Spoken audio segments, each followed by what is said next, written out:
to Talk Tennis. Today's guest is a sports performance coach, personal trainer, strength coach for athletes of all ages and levels. Having played tennis as a junior and many years of studying and working with athletes of all levels, we think he might have a tip or two for us. So welcome to Talk Tennis, James Shapiro. Thanks for joining.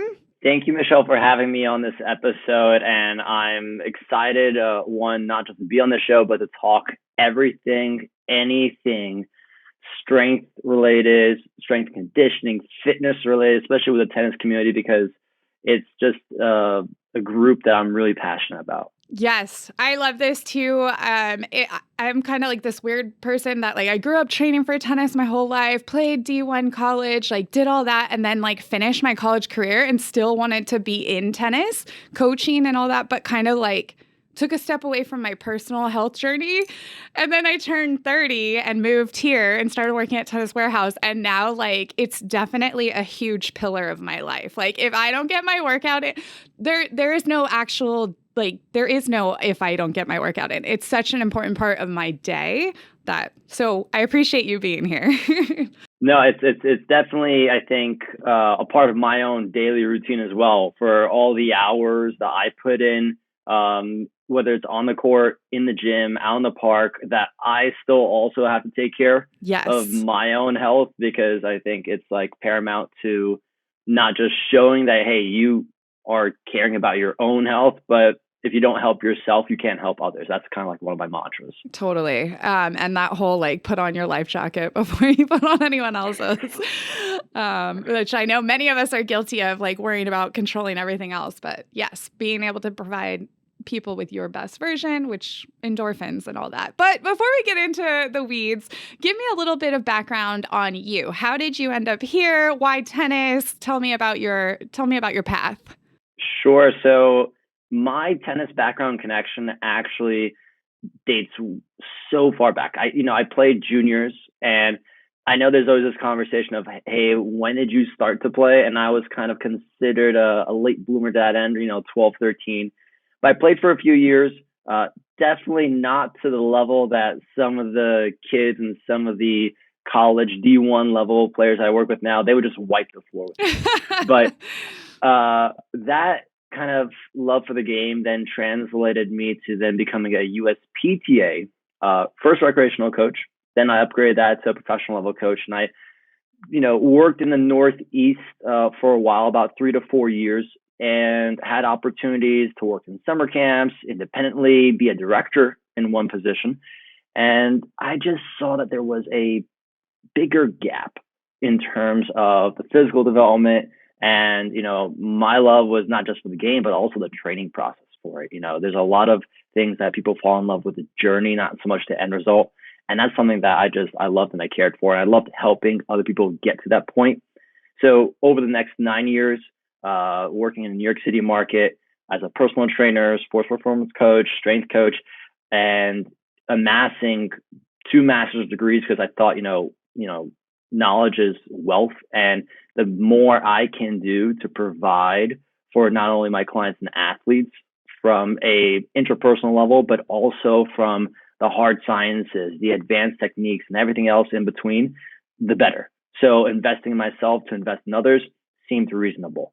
And once 2020 hit, we all know what happened there. That gave me a little bit of a roadblock. And I understood, hey, in New York City, it is a big tennis town. Listen, the US Open's there in Flushing Meadows. I grew up nearby and really close to the West Side Tennis Club, which infamously is the spot before the US Open moved over to Flushing Meadows. And so there is a community, but I realized I need to go ahead and branch off more. And so that took me from a kind of whirlwind journey, then up to Massachusetts, and then across the US, making the journey from coast to coast. And when I got out here into the LA, the SoCal kind of area, I started to see this gap. And I didn't really realize that. Now, granted, one, I hadn't picked up a racket in about 8 years. So, the time to actually play was very limited. But I realized, everyone's talking about these big ticket sports that, of course, are team sports. But I saw that tennis wasn't getting its own recognition, working in bigger strength and conditioning facilities. So and being a former, junior player and coach, I know how important that aspect and element is to the game. So I took it upon my mission to start being that influencer to bring up tennis, the fitness behind it, strength conditioning behind it, the strength training behind it, up to a higher level. And over the past 2 years, I've been fortunate enough to work with top juniors in the area, both boys and girls, D3, D2, D1 level, recreational players, and a few ITF and WTA players.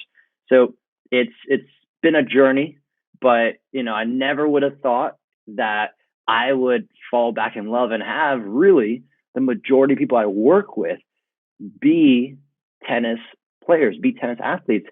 This is, again, 9 years after the last time I picked up a racket. That's awesome. I love that. And I'm trying to normalize the feeling of like being a junior player and not necessarily having the goal to be the best in the world. Like, it's totally fine. It's okay. Tennis can lead you to some really cool places. Like we just heard your story. So, and you're working with amazing people and you're influencing and you have an impact on the sport. So that's amazing. And I love that story. And welcome to California. I'm a little biased, but it's a great place. Good vibes. No, it's definitely treated me well. And the only thing I will say is that I kind of do miss seasons a little bit being from the Northeast. I'll have my Shawshank Redemption for those listeners and people watching that like understand the reference. I will have my own Andy Dufresne moment staying in the rain if I ever go back to the Northeast and it rains. It's like, what is this? And no, all jokes aside, I've had a great time being out here for nearly the past 2 years. I mean, it's freezing. It just dropped to like 60 degrees this week. No, we're very soft. So let's get into kind of what separates tennis from some other sports, and even what does like a tennis specific strength training program might look like compared to someone that, maybe they just grew up going to the gym, or, they're getting on that elliptical every day and they do a couple weights. What makes tennis different, and how are you training for a tennis player? Sure. So, when we break down the roles and responsibilities, the capacities that need to be developed, and on top of that, the movement qualities and everything else in between. There's so many of these bio mechanisms and kind of metrics to really develop as a tennis player. They kind of differ from your normal team sport athlete to a certain degree, right? Racket sports require a lot. So it's unique because you can't necessarily, quote unquote, in our strength conditioning field, crush an athlete. And what I mean by that is focus on heavyweights, moving fast. Like, and that doesn't translate at all for an athlete. That doesn't mean that isn't important at all.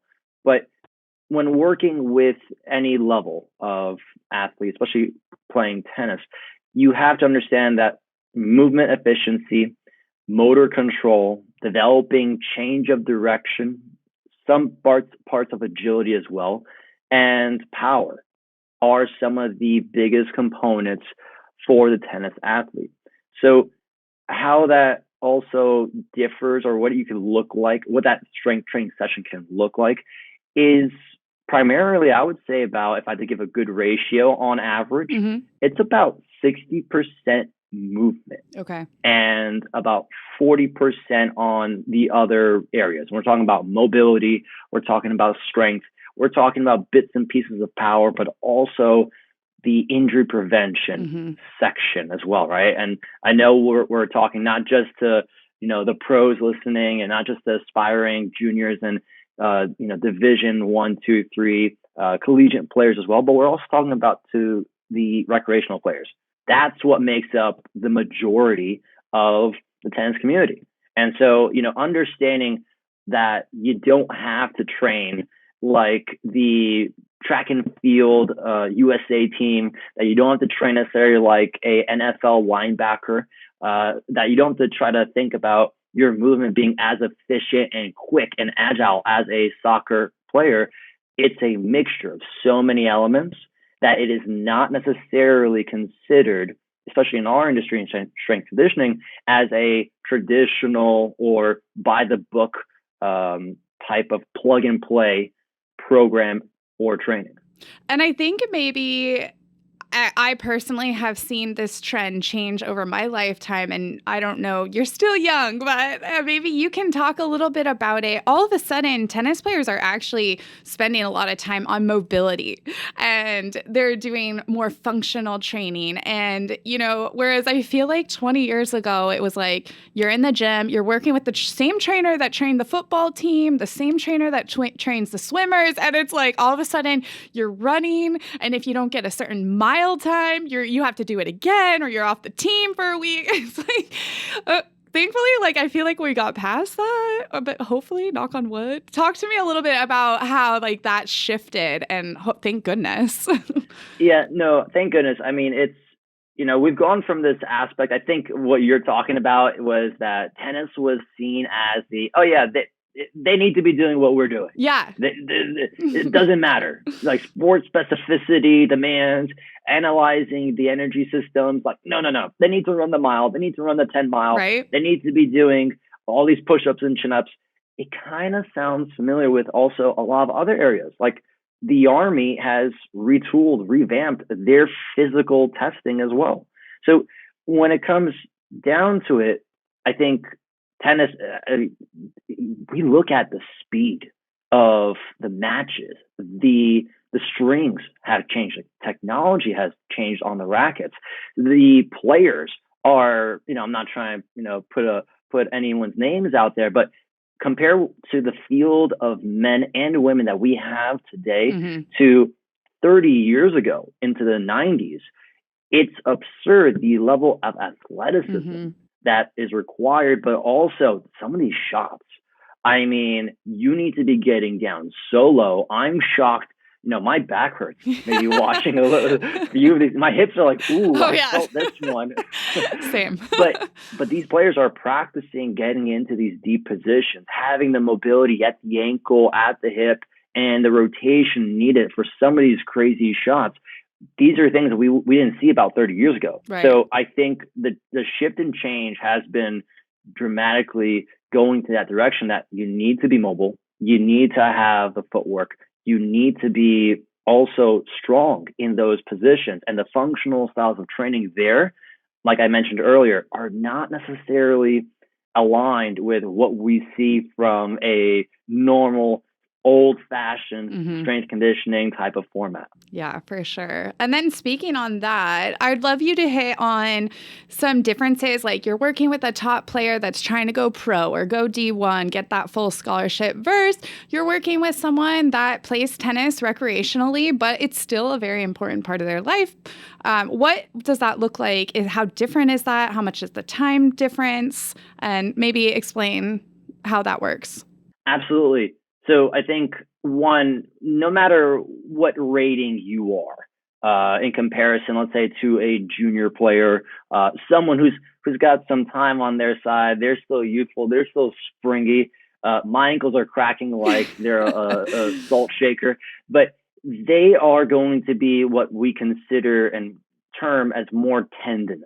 This means that simply they're producing a lot of energy through their tendons as their muscles are still developing, and still getting to a point where they are getting stronger and stronger at the recreational level. And we're looking at this from the teen to the adult to the aging adult kind of field and range. Our bodies, especially with our tendons, they stop developing. The qualities that they have as we've trained from our youth to our adolescence and teen years and early adult life, that kind of gets to a point and it stops developing. Now, of course, our muscles still grow and develop, and you can see the musculature difference between someone in their teens and someone in their, let's say, their 30s. It's a night and day kind of difference, but the energy requirements are, different from tendinous to muscular. So how we're training them, especially to get to that level, let's say they have college aspirations, is going to be, I'd say, more tendinous. The game I mentioned earlier is a lot more powerful. There's a bigger emphasis on acceleration, speed, change of direction. These are points that specifically these players, they are fighting for, because to them, it's the difference between a recruiter looking at them with just their stats, but also watching them in person. compared to, a recreational player, you're playing with your friends on the weekend. You're not living for the next tournament where your ranking depends on your results, then depend on an offer from one school or the other. So, that's a huge difference right there. I would say the biggest training effects that I emphasize when working with those populations is with that junior, that teen, it's a lot more on the power spectrum. Okay. There's a huge emphasis there. There's also the need for developing that base of strength. Now, when we switch over to the recreational player, someone who's not trying to go down that road, the emphasis for power is still there. However, we have to, of course, consider a lot more behind that story. Have there been injuries? How are their joints? What kind of lifestyle are they going through outside of just playing tennis? What's their work-life balance looking like as well? And you can't do the heavy or necessarily the very impactful plyometrics, the continuous or repeatable plyometrics, because it takes a toll on the body. And this takes time to develop. Now, as a junior, as a young teen, you can kind of take that a little bit more with your tendons, and your bones are still growing, your muscles are still growing. When we get older in life, that becomes a whole lot harder. Yes. Outside of that, I feel it sometimes too, but outside of that, it's almost identical, but it's the biggest thing here is how scalable it is, and also the quality of the training versus the quantity. You get older, it's harder to put on a lot of more reps. When you're younger, you can put in that practice. You can put in more reps. Nice. And then from there, I'm going to go in two ways. We're going to go to that junior player. Let's say we've got families out there listening, parents, and their kid is showing a lot of promise on the court, but that piece might be missing. I know a lot of people grow up and they don't strength train until they get to college, or, it's a little intimidating. So talk to me about starting a junior player, someone that's a bit younger, their body hasn't developed. How would you start them in a strength program? And also making it fun, because I have PTSD, and between the ages of 5 and 22, training was never fun.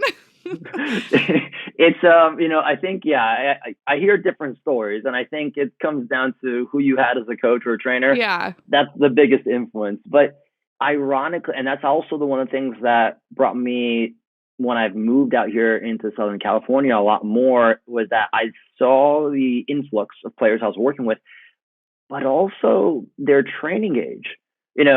Tennis is one of those sports that a lot of parents growing their kids up through the sport want to put a lot of practice hours into just tennis. Mm-hmm. And it takes them and makes them, I should say, a single sport athlete.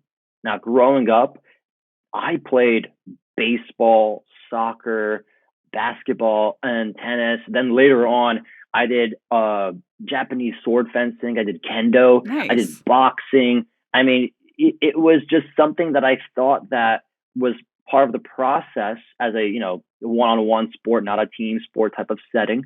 And what I'm seeing more is that specialization coming earlier, but on top of that, there's no time for the physical side of training. And as those kids go from the 14s to 16s, all of a sudden puberty, right? Some kids are taking advantage of that. Parents are smart, and they're putting their kids through working with a personal trainer or strength coach. They understand that the speed of the game is increasing, mm-hmm. and the shots are more powerful. The serves are faster. So how do you catch up to that? I see a lot of those kids coming in late, but that doesn't mean that it's too late, because it's better late than never, right, in my book. So when working with a junior or young kid, the first thing I always like to do is, one, make it a fun environment, especially in the beginning. And that includes, of course, small sided games, small competitions, if it's in a small group environment. And at the same time, keep them as athletes. I'm not trying to make them weight room warriors. That's something later in life. If you want to do that. It's perfectly fine. It's actually really healthy. But their priority is a sport. So I got to keep levels of competition in there. So that includes those games, but it also includes something from a practitioner standpoint, we track and we look for later on is something called velocity-based training, VBT. And this is a area inside our industry has been emerging over the past 5 years to decade and is still continuing. So what I mean by VBT is, we're trying to track through wearable technology or a device that's put onto, let's say, a barbell, a kettlebell, a trap bar, hexagon bar that measures speed, meters over seconds. And one of the things that I have seen, and it's been shown through studies too, the amount of input that you get from that athlete, how invested they become to get a faster score on the single repetition they just went through, and the buy-in is off the charts. I might say to Paul, hey, I need us to get above a 0.7. And he gets a 0.7. And I say, hey, okay, give me a 0.8. And then let's say he gets a 0.77, but then the next rep he goes 0.72. I can see the competitive nature. And I know anyone who's played tennis ever is always going to want to compete. No one competes to lose. We all compete to win. Yes. That includes that one-on-one atmosphere of you versus you in the weight room, which is different from being on court. So they want a faster number. They want a higher number. And so doing small things like that, I think, creates a huge buy-in. But, I've seen and I've worked with juniors who have gotten to a point they've come in and it looked like they had no physical background. And all of a sudden, aches and pains, little things, and let's say improvements on the court weren't quantified in the weight room or working with me outside in the field, but they resulted in better practices. They resulted in better results. And that's primarily what I'm looking for. I'm not looking for us to chase numbers. I'm looking for us to chase results. I love that. And also you hit on something that reminded me. On your website, you talk about, there's three words, and the one that stands out the most to me is confidence. I'm in my trying to get everyone to have more confidence in life. And just even hearing you talk about that, to me, that exudes confidence for that player. And for someone that maybe they're having a tough year, or maybe they don't feel as strong as everyone else, or maybe they're slowest person in their, workout group. It's those little things can build the confidence that they need, that is going to translate on the court. And you can't just teach that. You can't just tell someone, go have confidence. So maybe talk a little bit about confidence and how that relates to the tennis side of things too. Absolutely. I think, whether you're on that competitive side, let's say in division, 1, 2, 3, you're at the high school level, you're at the recreational level. It doesn't matter where it begins. Confidence really goes into all aspects of the game. From your body language, how you slow yourself down to get to that tunnel vision, that kind of sweet spot speed that you can feel everything's moving slowly. And, also your cognitive ability to control your emotions. So, confidence in the weight room, working in strength conditioning, strengthening your body, your fitness, I think carries over a lot, because whether or not, you're really in the zone, you're eyeing your opponent for every single thing that they have. If you start to put some self-doubt or put some seeds like that, wow, their shoulders are big, or wow, they're just moving so fast, you're putting those seeds of doubt into yourself. So one of the best ways to not just remove that is to say, hey, I've got the same capacities and the same qualities. And it's, again, I mentioned this earlier, it's a you versus you environment when you're training. When you're on the court, it's, of course, you versus your opponent. And so creating that level of isolation where the work is not about, what they're doing 15 miles away. It's what you're doing in the moment. And the changes that I see from, let's just say, the weight going up on certain motions, or all of a sudden we're timing a 5-yard or 10-yard acceleration and they're just buzzing. They're buying into it because they just feel it, and they see an arbitrary statistical number saying 10% better. We shaved off 0.15. Now listeners are going to be like 0.15, what in seconds? Yeah, that's a difference of seconds. And the game is all about milliseconds. Can you be behind the ball instead of to the side, just reaching, getting to that right position? And it bleeds everywhere. So, I'm a big component of, can you improve your mental strength, your cognitive strength, right? And also every other aspect. Realize I didn't just say physical strength in there. And that emotion, that confidence carries on, because if you think you're going to win, you're already halfway there. Yeah, for sure. I think a lot of confidence can be found in the gym, working out, doing those things. I personally love it. Which leads me to my question. Let's talk about the aging athlete, because I am someone, like I said, like grew up, all of that, but then hit 30 and like, I'm getting closer and closer to a big birthday. And like, I swear, I went for a run on Sunday and I'm like, my knees are kind of sore. Like, or like you were talking about the explosive stuff. I used to do box jumps like nobody's business. And now I'm like, so maybe you can talk me down from the ledge. I'm still working out and everything else, but talk about quantity versus quality. And also there's just so many things in the world. There's like HIIT workouts, strength workouts, cardio only. Don't forget to do this. Don't forget to stretch. Don't forget your yoga. And by the time you're getting older, you don't have that many hours in the day. So let's talk about the aging athlete. Absolutely. And hey, I'm not that far behind. I'm about to be 31 in a few months, and all of a sudden I'm feeling my knee. I'm like, what's going on here? Just wait. So I saw a meme yesterday sorry, I have to interrupt because the timing was perfect. It was like, be scared of the person that is over 40 years old and runs because that their body and like all the comments were hilarious. And I'm like, same. Anyways, go ahead. Yeah.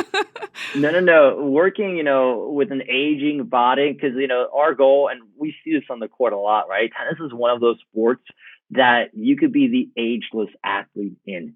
And you could be playing singles, doubles, you name it, all the way past your prime to the point that you can still enjoy the game. But how do you then supplement that? And walk upstairs the next day. Exactly, right? Or get up from bed. So I think it comes down to, and you mentioned it, like, what's the kind of relationship of quality versus quantity? I think that quality plays a bigger aspect there. I mentioned also earlier, juniors, younger kids, young adults going to college, they can take on a greater amount of volume over time. And so when we're looking at the quality versus quantity, your quality of training should come down to keeping some of those biomarkers available, ready, and you don't lose them over time. What I mean by that, a great example is power and just maximum speed. You actually have to be training power maximum speed about give or take, every 5 to 7 days before you start to see a dip in that quality. Maximum strength is, I think, plus or minus 5 days, but it's plus or minus 25 days, plus or minus 5. So you go almost a whole month without trying to lift almost anything moderate to extremely heavy, but you could still maintain that maximum strength. So flipping it back and forth between a lot of those things, mobility, I think, is a extremely important quality to always maintain, as we find ourselves, being glued to our phones most of the time, sitting down, whether it's for work or other things, sitting through traffic. If it's also then working on your isometric strength, another area I think which is really important. You're telling your body, you're sending a message from your brain to your muscle, push as hard as possible. They've seen in studies that is it's actually a really great way to maintain your strength over, the longevity of your life. So power, speed, isometric strength, plyometrics, I think, fall into that category. You never want to have a scenario where you start to lose power, and that comes also from the lower body. So you don't need to go through those repetitive, nonstop EMOM 24-inch box jumps for 2 minutes straight. You're gassed out. You can't walk next day. but it's still important to practice some of those movements at a lower volume that are going to keep your bones healthy, your tendons springy, and your muscles active. That makes me feel better about myself because, to be completely honest and transparent, before COVID, I was doing a lot of, we could call them CrossFit type workouts, lifting heavier weights and all that. And then COVID hit, and we're working from home. I don't have access to 45-pound dumbbells or even 30-pound dumbbells, and so my training started shifting. And then it was like when we came back, it was like, okay, back to the gym. It was kind of like, I don't know if I want to do that anymore. And definitely have taken that, okay, every minute on the minute for 10 minutes, you better, get through it. Now it's just here's your sets, calm down. It doesn't have to be yeah. So I appreciate hearing that. That makes me feel a little bit better. No, and I'll tell you this much. It's for me as well. I've gone into different modalities of training as well to not just see what they're about, but also find out what are some of the best practices. And I think one thing, we talked about this earlier about the mobility and flexibility of these players, and everyone honestly playing tennis is really important, is I actually saw what kind of a role that Pilates, something like that I've never done before, go in there, try it out. Not only was I sore, and I can lift heavy weights and go crazy, but all of a sudden I was dealing with some quadriceps tendonitis at the knee, and all of a sudden that just started to disappear. And taking a different route, through my strength, through my own training as well, I saw that being an important factor because of the deep positions I was in there as well.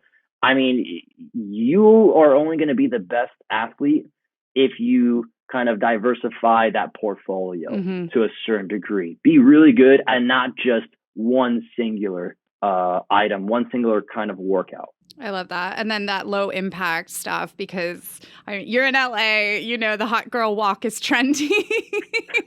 So, a lot of us are finally realizing that it doesn't have to be an hour super hard. We can chill out for a minute.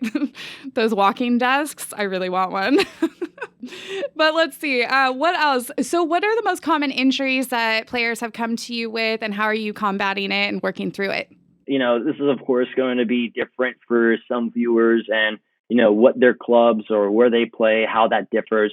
But out here, at least in California a little bit, I'm seeing obviously a little bit more hard court surfaces than compared to clay court surfaces. And, with hard courts, your body takes a beating from your ankles, your low back, your shoulders, every step you take, especially if they pound. If you're a player who just runs and pounds, it sounds like a T-Rex from Jurassic Park is coming. Every step you take, you're having force being transferred and absorbed from your foot up your spine. Now, of course, how fit you are, how strong you are, and all those other things are important because that's going to tell your body how to absorb it properly. But with all the change of direction, agility, all the physical requirements of the sport at a higher level, the biggest areas that I see and I hear when players come into me is, I've got a history of ankle injuries, lower back tightness, shoulder to neck issues as well. Not so much on the surgical side there or the low back. It's primarily, and also with the hips, it's always been with the lower extremities, the knees, the ankle foot complex. And how do I go about it? It's kind of rooting them backwards, meaning, I'm not trying to do the explosive, big ticket item, flashy Instagram things that you see your favorite player do, because they have had to work to get to a point that they can perform that not only safely and efficiently, but explosively. So when it comes down to the foot and the ankle, it's all about proprioception. It's about how well can you connect your brain and your body to the ground through that foot. So balance training is a huge component. I can change that up in a myriad of ways to challenge even the most athletic of players. And then from the knee, where that isn't as, I'd say, mobile as much as it needs to be stable, that is kind of a bridging point because from the ankle and the hip, those are very mobile joints and they need to have that mobility, but they also need to have that control. So anything I see coming from the knee is going to be looked at from either location. With the low back, it is in most cases a deficiency in their core strength, motor control, or the combination of the two. Mm-hmm. And there's this theory out there called energy flow. It's basically saying, hey, your body works all together as a system. If there is a leak anywhere, it's going to show up in, let's say, especially with rotational athletes where it's primarily designed with, it's going to be happening at the shoulder. It's going to be happening at the low back. And whether you're a tennis athlete or a baseball athlete or any or a quarterback or football, you're doing anything that rotates and you're using your arm and your shoulder, it's going to translate up there as well. But the first spot is going to be that low back. So, gaining the understanding of, hey, we got to connect our body. And at the same time, when we're doing tennis specific movements, such as, medicine ball throws, or one piece of equipment I love to use that I've, put up on my social media a few times, one of those like 3D straps, is just understanding how to move through your hip to move the rest of your body, that your powerhouse is centered around your midsection, your hips. And then lastly, with the shoulder and the kind of upper back, I get that periodically from just a mobility aspect and understanding that, hey, our upper bodies are usually, quote unquote, the expression called jacked, meaning tensed up. If you're a player, you're not using your hips, you're not using your legs, well, you're definitely just using your arm. So the mobility there between what's called your internal rotation or kind of twisting in or your external rotation twisting out is important. And if you're playing, let's say even with a two-hand backhand, regardless, that forehand, whichever side, righty or lefty that you're playing with, that side is probably going to see a deficiency in internal rotation. So we need to always address different positions that you can breathe in, to relax, to stretch out in. But on top of that, also understand how to train the muscles responsible against it. So that means if I'm hitting my forehand, I'm just going across my chest, I need to be working a lot of those smaller intrinsic muscles of the back and the shoulder as well to help me slow down the movement as well. And, when they go through a stretch, that those smaller muscles know how to control your body. So this can be considered a lot of corrective exercises really for that area. Nice. Wow. That was very informative. You just got us all dialed in with our low back, our shoulder, our hips, ankles. With that, how about the importance of warming up and cooling down properly? Oh, it is paramount, I think, in terms of the day-to-day recreational player. If you're a weekend warrior and you're playing on Saturday and on Sunday, maybe Sunday probably for a few more hours, then you're going to need to understand how to warm up properly and cool down. And if you're at the junior level, it's the same concept. You're playing weekend tournaments or practices. So when you're warming up, I think, and this is my own, methodology, is that everybody, whether you're excited, you're doing something else earlier in the day, you're coming from school, coming from work, your body is in this sympathetic or really uptight type of position, right? Okay, I'm going to play tennis. Okay, no, we got to slow things down, go parasympathetic for just a little bit, bring your body down. Once we've done that and we've mobilized a little bit, it's kind of part of a protocol called RAMP. What we're doing is we're raising your heart rate, we're activating muscle groups, mobilizing certain joint locations, and then putting it all together and potentiating it so that you're ready to hit, you're ready to work out. So that warmth doesn't have to go for a half an hour, but it also doesn't mean you should just run on a treadmill or run a few laps around the court. And I think I see you shaking your head. You're like, I had to do that, and I hated it. It is redundant. And what's funny was that I was actually at an event this past weekend, and I met Johnny Parks, who's Oh, that's part so of the funny. USTA. I was going to ask you this earlier. Johnny played at the same college that I played at. And also, when I coached there, he was a player. And I literally just saw his Instagram yesterday and was watching some of his mobility stuff on the court. And I was like, yes. Okay. Sorry. Go ahead. That's so No, ironic. no, no. But it's, when, we talked and we bonded because he didn't know who I was sitting, before we talked and we met up afterwards, is that he said, I am tired of seeing people running around courts thinking that that's a warm up. And And he everyone said, does it. everyone does it. But he also said, I hated doing that. And I know you asked me that question. What do you do with that person who really doesn't like to do their fitness or their training on the physical side? Don't make them run laps. So that's the fastest way to not have someone buy in. So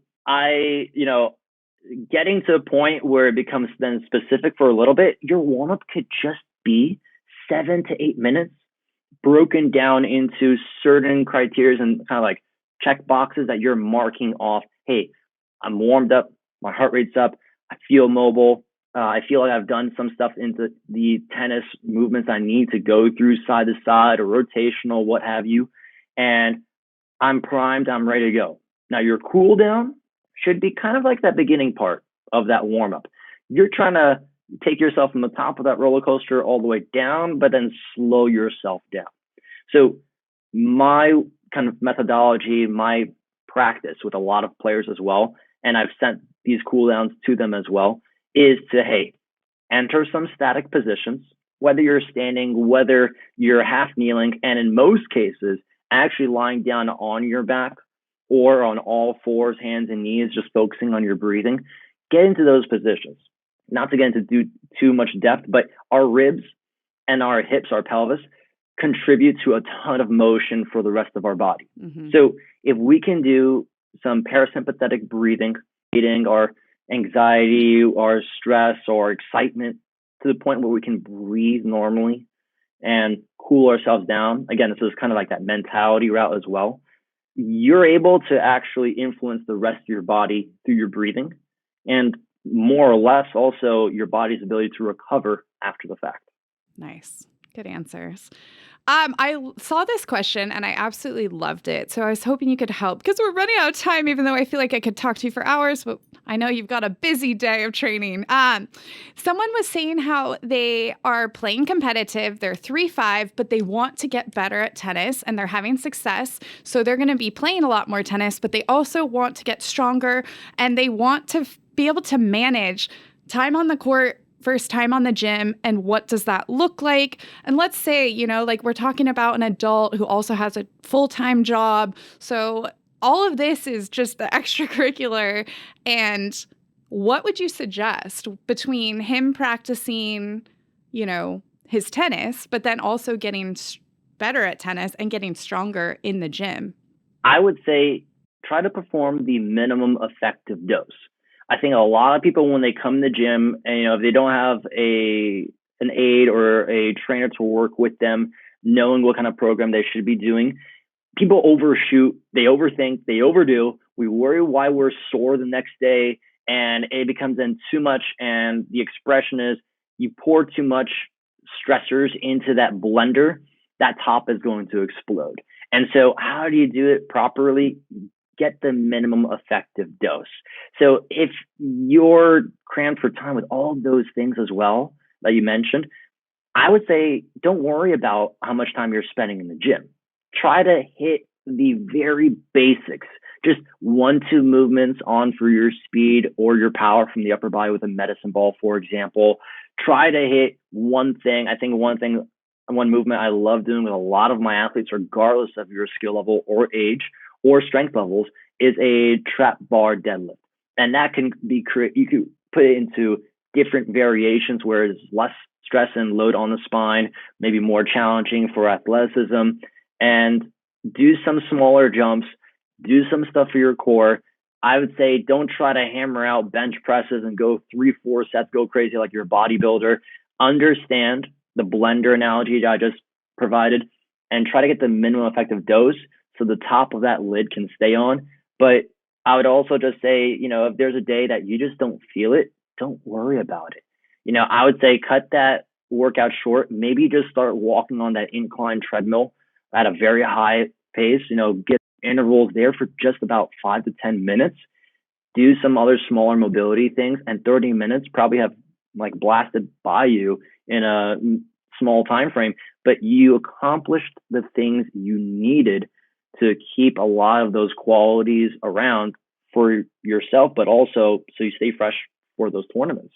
Nice. And kind of the same question, but a little bit different. What's the best, or what do you, I hate the best, but what do you like as a supplement for cross training for tennis? What do you see as like, I play tennis 3 or 4 times a week, but I also go to the gym 3 times a week. What should I be doing? What I mentioned just a second ago, the minimum effective dose, especially on the cross training element, you can be really creative during those periods. So that doesn't mean, like as I said, being on a treadmill. You could put in some really hard conditioning for your heart rate, your consistent power, repeated power as well, through repeated sprints, through a medicine ball kind of medley where you're doing scoops, you're doing slams, you're doing then sit-ups with it, you're tossing it up into the air, and it's a non-stop kind of interval pace. I've had players who have been gassed from doing that, and it was a creative form of HIIT training for them because it wasn't breaking them down. We were using 4 to 8 pounds maximum. It doesn't have to be that 20-pound med ball you're lugging over your shoulder. And you can still break it down where, hey, I want to have one day where I'm focusing on just that, maybe just speed or acceleration development. So inclines, sprints, going to a park where you can find a little hills, well, short, maybe 10, 15 yards to run up and down, 30 seconds to a minute break, walking down, repeating that as well. Then on other days, you're focusing on more of that cross training element. You may be using a suspension trainer, TRX stuff, sliders, kettlebells, you name it, to get that kind of multi-joint angle as well as movement in. And the other day, I would just say, hey, you got to just keep one bit of strength, regardless if you're doing anything with it. But if you're doing that strength, let's say, here's a great example. I might have a goblet squat position with a dumbbell right in front of my body, safe, but really, hey, their core demand. And I might do about 6 to 8 squats. And then I've got to go ahead and jump rope for a minute straight. And we know, like I mentioned earlier, hey, how important your footwork is. Some of the best players are the best movers, trying to quote Roger there. But, it's also working on your ankles, something I mentioned earlier that you got to be strong in. So why not combine the two a little bit? The only thing I'll tell your listeners and everyone else watching or listening is that just be careful not to do too much all at once or pack it in. Now, if you have time, of course, let's say you're playing and you're going to strength train later, I would try to see how well we can separate the two. Sometimes it needs to be back to back, but just be careful that there is an interference effect that can happen. So I would just, try to moderate it a little bit. If you're crammed for time, that's probably the best option to do it. Nice. Well, you've provided us with a wealth of information. There's been so many questions from people, especially like post-COVID, like how do I get a strength conditioning program? And I'm sure you would be a great resource. So tell the listeners where they can find more about you, where they can learn about your programs. Talk to me about where you're located in case they're able to meet you in person. Plug yourself. Sure. So one, you can definitely check out my website, jameslshapiro.com. There are a few resources there also on the blog aspect, an element where I break down some things from the tennis side of strength conditioning and not just your overall health, wellness, and fitness. From the Instagram side of things, it's james.l.shapiro. It's nearly the same thing with just 2 dots in the middle there. Or you could probably also reach me through Twitter. That's also somewhat similar as well, James L. Shapiro. If you're in the Southern California region, I do work with a bunch of people from Ventura and LA, and it's not a worry to me if you require a little bit of a drive. I have some spots that I know of working outside, and also I work virtually. So if you're not in the area but still want to work with me, I work with a few players through online programming and also virtually through FaceTime and everything else like all those other platforms. We love that about COVID. Everyone can now virtually connect, which is so cool. That's the best. If one good thing came out of it, that's that. Anyways. Yes. Oh my goodness, James, thank you so much for joining me. I appreciate you taking the time answering my questions as well as many others that we always get. And I will plug all your links in the episode notes and ask people if you guys have further questions or want to go into more detail, feel free to ask them and we'll reach out. Maybe even could do a part 2 or be more specific in another episode. So thanks for joining us. Everyone stay healthy and go to the gym, be strong, but also listen to your body. And any last words? No, you hit it right on the spot. Listen to your body, and everyone out there, hey, listen, remember, age is just a number. You can still be an athlete for life. Yes, I love that. Amen. Happy hitting.